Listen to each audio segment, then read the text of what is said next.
Good evening. Tonight, the corruption talk is still echoing across the country. The nation is still figuring out how to deal with the monster called graft. The president seems to have boxed himself into a corner where the opposition chief is piling pressure on him. The opposition chief is insisting President Kenyatta is less interested in fighting corruption and won't fight it at the end of the day. Good evening. I'm Dennis Onsarigo. And I'm James Smart. With the coming in of a new Chief Justice comes in new hope and perhaps new drive to inject some fresh ideas on how to tackle graft. The jury is still out there for Chief Justice David Maraga. And yes, TikTok, Mr. Chief Justice, time is exactly what you don't have. But again, it is judiciary facing this problem alone. Indeed, this is News Sources. Welcome to the program. The highlights at this hour.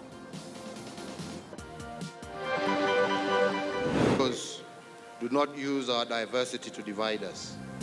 They do not use our different religions to sow intolerance, nor do they use our different ethnicities to excite hatred. Hawa ni wale tumesema wezi wa kuku na ng'ombe na mambo chache hii kidogo.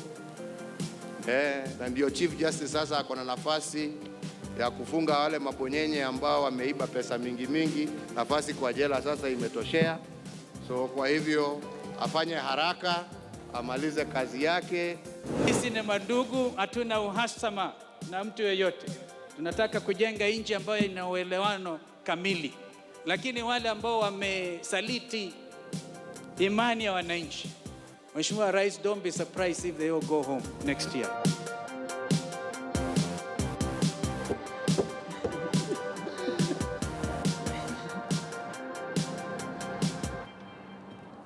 Yes, there are many more, but first, President Uhuru Kenyatta officiated the first Mashujaa Day ceremony that was held for the first time outside Nairobi County in Machakos. In his speech was not the usual, and I quote, "My government has done or promises to do, but a laid-back approach is the Jubilee government out of promises." Well, what has happened to the Jubilee government? Joining us tonight is our very own, of course, my co-host James Smart. Welcome to the show. Oruko, welcome to the show, and Danish Ocheng, welcome to the show. Let's listen to the president first before we kick off this conversation. Heroes do not use our diversity to divide us. They do not use our different religions to sow intolerance, nor do they use our different ethnicities to excite hatred. Gentlemen, I'm reminded, Odongo, this is the first time I'm seeing Uhuru Kenyatta not talking about his government is promising to do A, B, C, and D. What happened in Machakos today? Well, because the government is just about to end its 5-year term, and they've done tremendous stuff. They've built roads, the SGR is almost complete, the last mile connectivity is done. What more promises do you need? The government is on track. Oh, we're doing very well. The time to give promises will be next year when they're hitting the campaign trail. What they'll do in the next 5 years, should they be given the next mandate to manage this country and run it? Oruko, spectacular. I mean, listening to Odongo, you'll think he lives in another country, not Kenya. But your comments, why was the president laid back in his speech today? Yeah, I think it has been a very long week. And however much you look at it, in my view, the events in Machakos today have been overshadowed by the talk around corruption. I think where, as I heard you say, he boxed himself in a corner. So I think these are the aftershocks of the boxing himself into a corner, where you have a speech that maybe one can say has no left, right, top, bottom, or front, back. So it was something, it's just an annual ritual that we have gone through. I think we're really being fence-sitters on here. When the president goes hard and gives a lengthy speech, it's boring. When he gives a very short, sober speech to inspire the nation, he's being boxed. What do you guys want from the president? Do you want him then to constantly consult 42 million Kenyans to contribute the speech, then all of us are able to be satisfied? I believe that today, the president demonstrated statesmanship. What he said was very, very open and clear for everyone to hear, that the nation is on the right track, and it was conciliatory, and being the first Mashujaa Day celebrations out of Nairobi, I think it is very commendable for him to speak on that topic. Smart, you'll agree with me, we are not used to this kind of Uhuru Kenyatta. It was different. I mean, the president that I'm used to is one person, his deputy will just start first by saying what they have done, what they promised to do, what they're going to tender aside, quote unquote, for the country. This was different. You agree with me? I think, Dennis, if we are to be faithful to facts and as watchers of, news and events, we can say without fear of contradiction that today the president and his deputy were a bit out of color. And I think it's rightful to say that the events at State House a few hours ago, on the anti-corruption speech and whatnot, sort of seem to have removed something. And so today, there was that big talk of corruption, releasing 7,000 prisoners, or promises or no promises, really couldn't get anywhere because the big thing happened 2 days ago where the whole country is fixated and focused on the question of corruption. That was the big event. Again, but then it has failed to... Again, Odongo, the president spoke about this. He appears to have passed the ball across to the Chief Justice. I mean, this man is new in office. What is the best he can do? Well, I understand where the president might be coming from. I'd not support him on one angle. The fact that he wants to let us believe that he doesn't have the political will to dictate how corruption is dealt with in this country. I think Kenyans can no longer wait for the demon of corruption to be slayed. We're no longer able to go and take promises. You've been waiting for 4 years now, don't you? Yeah, I'm saying the time is now for him to marshal his troops in parliament and pass punitive laws that is able to deal with corruption. He is able because there are political appointees that have been allegedly mentioned in corruption cases. Some of them have taken the golden badge in his own party. Therefore, as the leader of the party and the president of the Republic of Kenya, he might be limited by constitution, but he has the political will, which I think is the biggest power he wields to deal with corruption. I think Danish makes a very good point. Some of them are conflicting because the judiciary cannot prosecute a case that has got weak evidence, and therefore we need to have laws that then see if we can have a coordination body that is able to deal with all these issues. So I'm not saying entirely that is just another bureaucracy you are introducing into this. I think right. Everybody has a role. The EPP has this clear line. Let's move on. That's a good point, but we're going to come back to it. So there is good news to prisoners. 7,000 of them have been pardoned by the state for, according to Uhuru Kenyatta, stealing chicken. President Kenyatta says he has now created room for the CJ to jail the big fish. Is this a new Kenya? Let's take a listen. Wezi wa kuku na ng'ombe na mambo chache hii kidogo. Na ndio Chief Justice sasa ako na nafasi ya kufunga wale mabonyenye ambao wameiba pesa mingi. Nafasi kwa jela sasa imetoshea. So kwa hivyo afanye haraka, amalize kazi yake. You have space. There's a lot of space now. All right, so the criticism that comes out of this and came out from the State House Summit was this, that, hang on, we're talking about a serious thing, about corruption, about people stealing hundreds of millions of shillings. It's corruption kills. Our hospitals don't have equipment. Our kids cannot go to school and that sort of thing. And then you manage to joke about it and make it light. Does this make, light? I mean, he has the powers to, release everyone from prison, but, make it light, petty thieves so that we can get them. Did it serve the purpose supposed to serve, Dennis? I think the president is, I don't think the president is keen on fighting corruption, as it were. He gave a dress down to the Auditor General in State House the other day when they told him you cannot access the US bank, you cannot access the US Reserve Bank. I mean, you're joking, you can't do it. And this man is saying the only thing that is remaining for me as the Auditor General to give you a proper report on this Eurobond is this US Reserve Bank. If they give me evidence from their side, if they give me an explanation how this Eurobond proceeds moved from there to this country, then I can have some explanation for you. But we have a president who goes to Machakos and lords it on the Chief Justice and calls everyone leaving prison tomorrow or today as petty chicken thieves. I mean, you cheapen the politics of corruption. Making it light, on one hand for him, complicates matters on how to deal with serious and complex issues like corruption, For me as a communicator, I actually think that sometimes you need to make it light for the message to cut. That is the president of the Republic of Kenya. Yes, he's the president, yes. And he's a man still. Why do you want him to behave like a robot?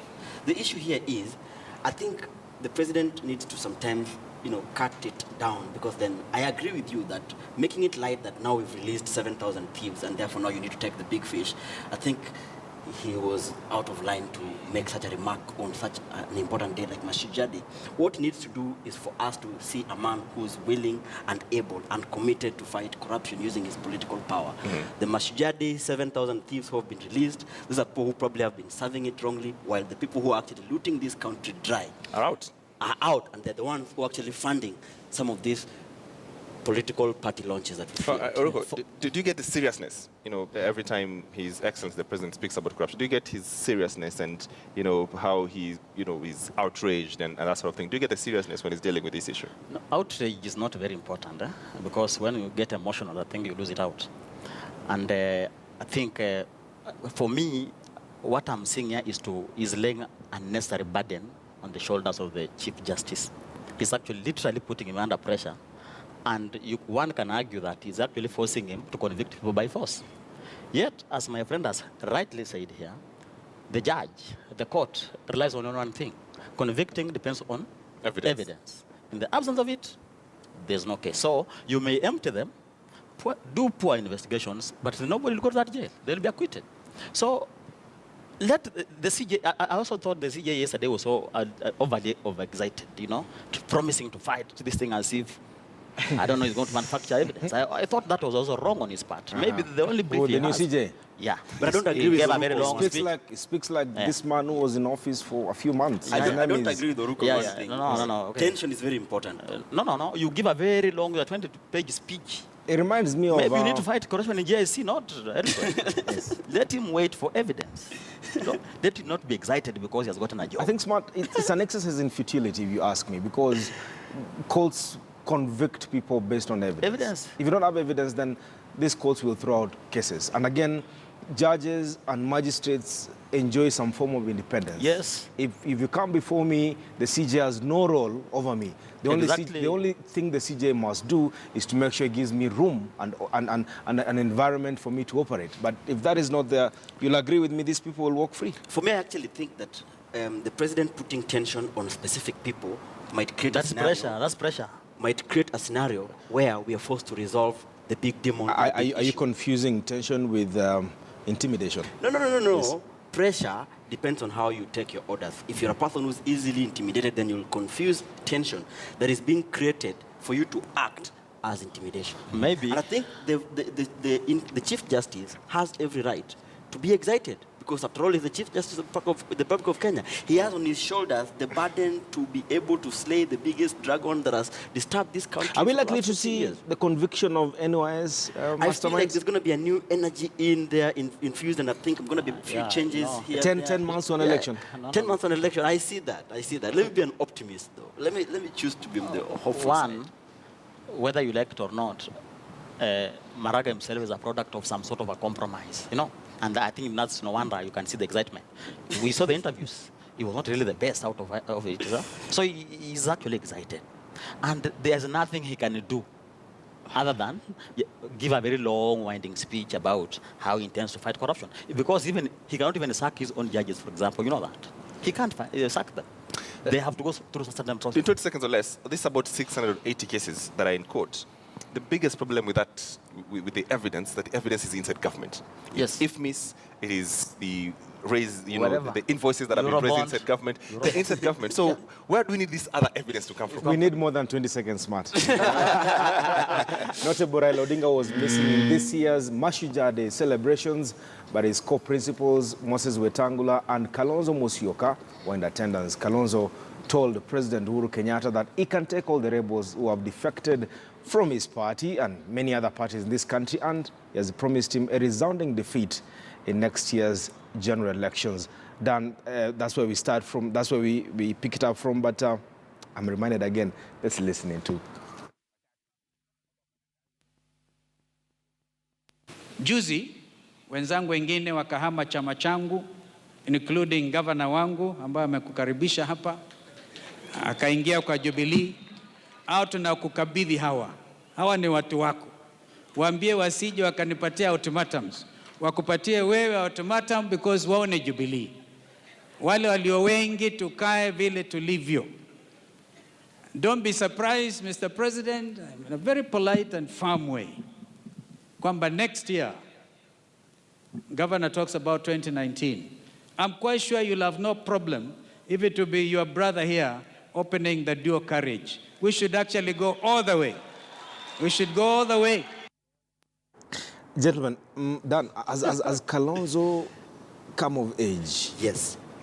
I think the Kalonzo who has been referred to by many names, like Watermelon, today proved the world wrong. He came out in a very strong manner, bold, but not disrespectful. And I think that's what's required of him, for him to consolidate the Kamba vote, because it's been seen like it's being dragged away from his feet. And I feel like right now he has fired enough warning shots. And the people who wanted to eat from both sides, by being rightfully in court or in Wiper, but then eating from the coffers of Jubilee, might now begin to worry. And some of them, I believe, peed on their trousers right away. Ruko, I mean, is Kalonzo trying to send a message that, you know what, take all of them, take all you want, but I will still stay in court and I'll wrestle it out with you next year? Yeah, I think that could be very true, and I totally agree with him. But I also think that the world has been overly unfair to the former vice president. One, especially the way the media has been covering him. There are these 3 members of parliament who are very critical of him. They don't belong to Wiper, but every other time and that's what he was referring to, I think. They issue ultimatums to him, and we call them Wiper leaders. So I think he was doing so many things. We were maybe killing so many birds with one stone. Yes, showing that, yeah, this is my turf. You are within my turf. These are my people.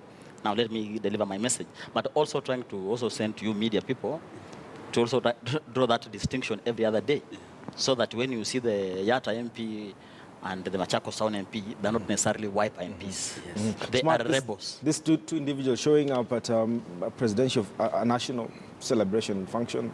Raila Odinga was missing in action. Some local media houses were saying he skipped it to be in the UK. Malice or Yes, I think, Dennis, I think Kalonzo had a point to make today. You know, this thing is happening in Machakos. He's the one widely viewed as the kingpin of Kamba politics. So he had some point to make, and he found an interesting way to go around it. You know, show up there, be part of it, and again be not part of it. You know, be respectful and not be disrespectful. And he managed to sort of kill that, the 2 birds, which is deal with Alfred Mutua and also speak to his base, because they had gathered the people there for him. So they gave him the audience to speak. But on the bigger question of, what has been happening a few weeks before, the, discord in court, all right? And Kalonzo staying there and saying, my brother, Raila is out of the country, but I'm here with so-and-so and the rest of whatever. I think they're also trying to show how united they are from their side, which is said directly on that biggest platform.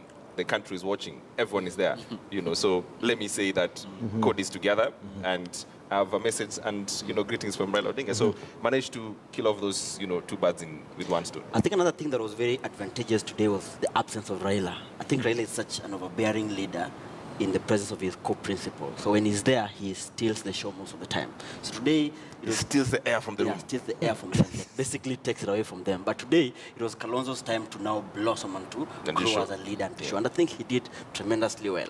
And I think now it's time for him to now go on the onslaught and finish his political opponents completely, reclaim the Kamba throne, bargain with other communities, and let him deliver Kenya. Should Kalonzo run for president?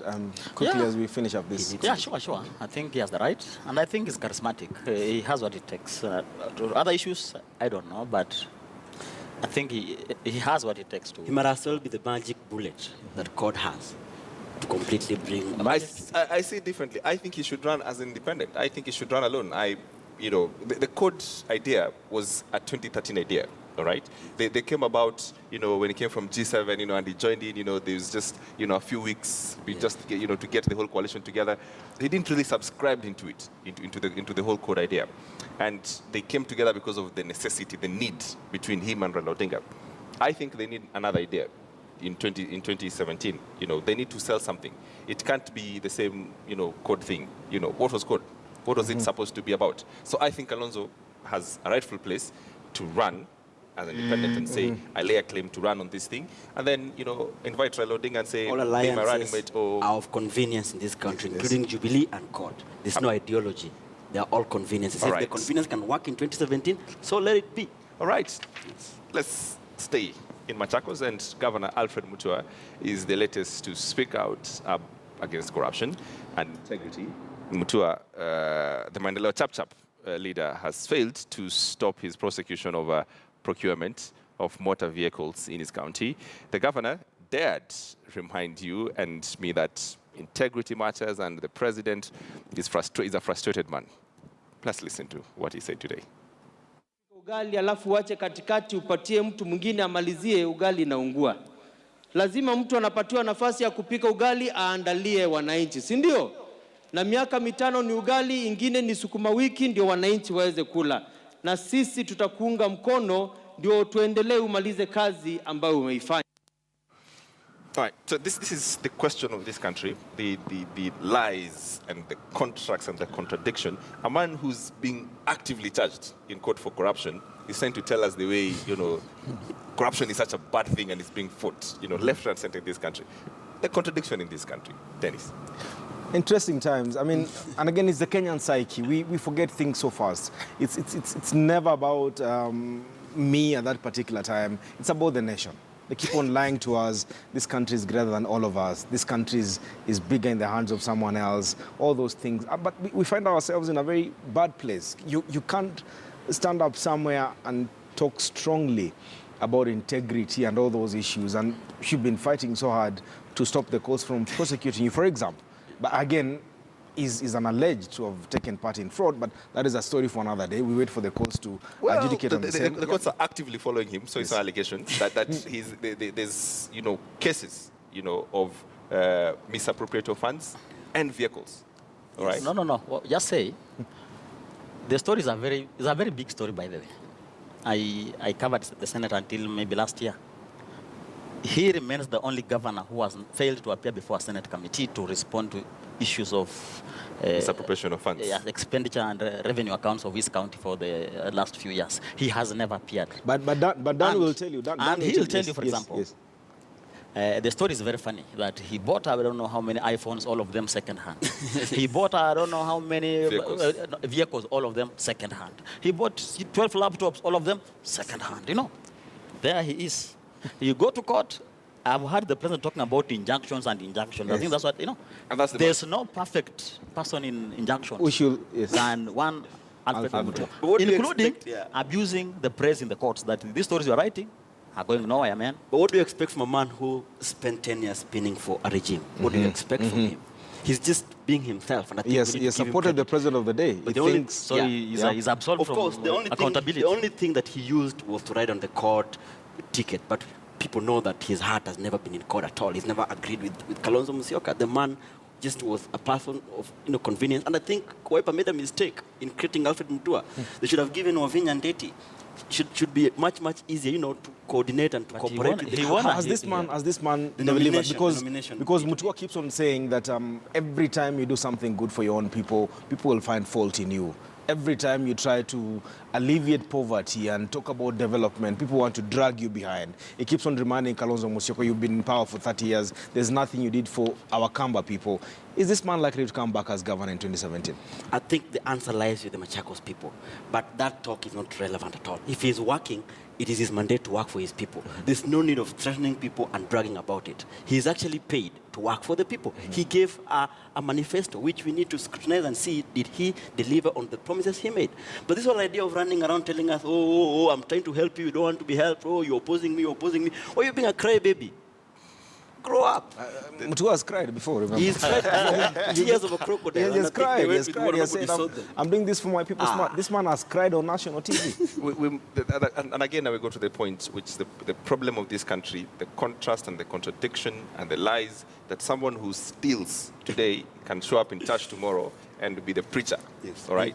And donate 18 million shillings. Yes, and donate 18 million shilling plus. And the church will be, clap, and say the way this man is, very godly, and we want to pray that you get another 10 years or 50 years in office. Smart. That is the problem. Let me hold you. Surprisingly, this man has not spoken about the State House Summit. He has not spoken about corruption in the past four days. Where is my deputy president, gentlemen, on this matter of corruption? Done. The man is, for me, I think the biggest missing link. I mean, the weakest link in the fight against corruption is in the office of the deputy president. I mean, the deputy president, because there's no way you can be going around giving 18 million shillings in 3 days, donating 50 million shillings in a few days, and no one, not your boss, has not ordered for a lifestyle audit. Sheer hard luck. Forget about sheer hard work. what we're doing in this case is we are introducing money into politics, and people who are hardworking and visionary will not have a chance to see the House of Parliament simply because they don't have money to give in burials and funerals and narambes. I think we must come to an end and declare that the biggest threat to democracy in this country lies in the monies that are being issued, and these monies, we do not know where they're coming from. The Deputy President will tell you people like you and people who are arguing against Harambes are the people who are enemies of progress. Enemies and of, enemies. why don't do we even need believe in Harambes God. if we Yes. have policies? Why do we need Harambes if we, instead of Harambes, why don't we have policies? Because like the Harambes that they did in Western Kenya, where they raised 18 million shillings in 3 days, that place they can easily raise their location for the Ministry of Education and direct it to be sorted there. Another problem we're having also, let me finish this thing. This idea Very of passionate opening about it. roads, this idea of opening roads, then you want us to congratulate you for opening a road. What is your mandate as the President of the Bank of Kenya? Opening Or roads. are you going back to the Kanu days where we had to compose songs to you as the President for us to feel like now you are our man? Are we not there? The other day we had We cases, must the stop Mandela it. and Awake. We were there. We must stop it. If we're going to work for our people, let us work for our people and work with diligence and humility. This whole idea of running around blowing our own trumpets without doing anything meaningful must come to a stop. All right? Ruko is smiling from, Ruko. from the corners of his teeth. I'm enjoying. Danish is so passionate today about against Harambes. Yeah. The question that, again, let's go back to the original question. A man who's being charged, who's being actively being, sought by the powers that be. Yes. Those independent commissions is standing in front of us and telling us the way the fight against corruption, is being won. That also answers the question. Is the president serious in this war? The answer is no. Because this man, he has even defied orders to appear before Senate. Supreme organ of this country, of this nation, called him to come and explain. He has refused to appear. So it answers the question on how serious we are in the war against this corruption. Dennis, How serious we are. how do we fix it? How do we fix it when you have individuals? And by the way, that's why we talked about this being a political war. It's not even illegal. Because what else can Maraga do, for example, with this man To compel Dr. to appear? Smart, we can't fix this. I mean, Justice Maraga has been around for a very long time. He's learned the ropes. He's been around for a very long time. He's been part of the judiciary that keeps on dragging cases in court. There is nothing new this man is going to do in office. But what nothing, do you expect? completely nothing. What do you expect when the real Mashujaas were not even there? And No, they were there. sons and daughters of the They home were guards there. were the ones for now giving you an address. They were there. You do not expect justice for a country that keeps on talking about equality while 40% of us live below $1 a day. All right, 40% of us live below $1 a day. We are asking you on Twitter this evening if you think marking a national celebration in the counties is somewhat sort of a political strategy. Let's take your political thoughts and opinions on it. Do you think marking of national celebrations going in the counties is a political strategy? What do you think it achieves? Does it make sense? Do you like it? Don't you like it? Tweet us at Dion Sarigo, at JamesMart, at KTN News, #News Sources. We'll be happy to hear your thoughts and opinion. Don't go far because when we come back, we have plenty more on the other side of the break.